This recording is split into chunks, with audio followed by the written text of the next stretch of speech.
নরসিংদী জেলা কারাগার থেকে পালিয়ে যাওয়া শতাধিক কয়েদি আত্মসমর্পণ করেছেন। সাময়িক বরখাস্ত করা হয়েছে জেল সুপার মোহাম্মদ আবুল কালাম আজাদ ও জেলার কামরুল ইসলামকে। এদিকে মঙ্গলবার নরসিংদী জেলা কারাগার পরিদর্শন করে স্বরাষ্ট্রমন্ত্রী আসাদুজ্জামান খান কামাল বলেছেন, দুষ্কৃতিকারীদের গ্রেপ্তারের মাধ্যমে শান্তি শৃঙ্খলা ফিরলেই কারফিউ তুলে নেওয়া হবে। নরসিংদী প্রতিনিধি বেনজির আহমেদ বেনুর পাঠানো তথ্য ও ছবিতে ডেস্ক রিপোর্ট। ১৯ জুলাই বিকেলে নাশকতাকারীরা নরসিংদী জেলা কারাগারে হামলা চালিয়ে ব্যাপক ধ্বংসযজ্ঞ চালায়। পালিয়ে যায় ৯ জঙ্গি সহ ৮২৬ কারাবন্দী। লুট হয় জেলখানার ৮৫টি আগ্নেয়াস্ত্র, ৮,০০০ রাউন্ডের বেশি গুলি ও জেল তহবিলের ১৮ লাখ টাকা। পরে পলাতক ২৩ জনকে গ্রেপ্তার করে পুলিশ। মঙ্গলবার দুপুরে নরসিংদী জেলা কারাগার পরিদর্শন করেন স্বরাষ্ট্রমন্ত্রী আসাদুজ্জামান খান কামাল। তিনি জানান, দেশে চিরুনি অভিযান চলছে। দুষ্কৃতিকারীদের গ্রেপ্তারের মাধ্যমে শান্তি শৃঙ্খলা ফিরলেই কারফিউ তুলে নেওয়া হবে।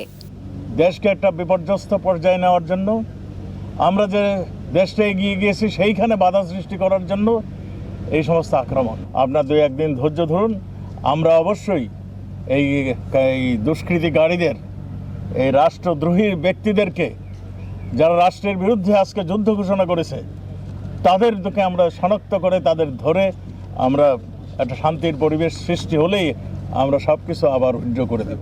মঙ্গলবার নরসিংদী জেলা কারাগার থেকে পালিয়ে যাওয়া শতাধিক কয়েদি ফিরে আসেন আত্মসমর্পণ করতে।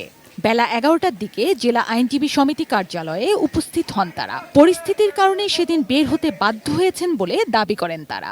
আমাদের থাকার জায়গা নাই, খাওয়ার জায়গা নাই, আমরা এখন কষ্ট করি, আত্মসমর্পণ করছি, আমরা যাইতাম না ফলাইয়া। আমরা তো কোর্ট সারেন্ডার করতে পারবো না, অথবা দেখা যায় আমরা যদি আমাদের একটা ব্যবস্থা করে দেয় তাহলে মনে করেন আমাদের জন্য একটা ভালো হতো। আমরা জেলা সুপার এবং ডিপটি স্যারের সাথে কথা এবং বইলা পরামর্শ নিয়ে তখন বলছে আমরা আতঙ্ক আছি, তোমরা আপাতত চলে যাও, পরে আমরা যখন ডাকবো তখন আইসো বেরো। সাধারণ মানুষেরও অভিমত, দুষ্কৃতিকারীরা এই সুযোগকে কাজে লাগিয়েছেন। ৩ জন আইছিল এখানে, তো আমরাও দিয়ে গেলাম, বাবা তোমরা তো এখান থেকে যাইতে পারো। কেন যাব আমরা যদি যাই আবার আমাদের ধরে নিয়ে আসবে, তো এখানে থাকবো, সরকার যে কোনো একটা আবর্জনা করবে আমাদের, তো আমরা চলে যাব। জিনিয়া ইসলাম, ডেস্ক রিপোর্ট, 18 নিউজ।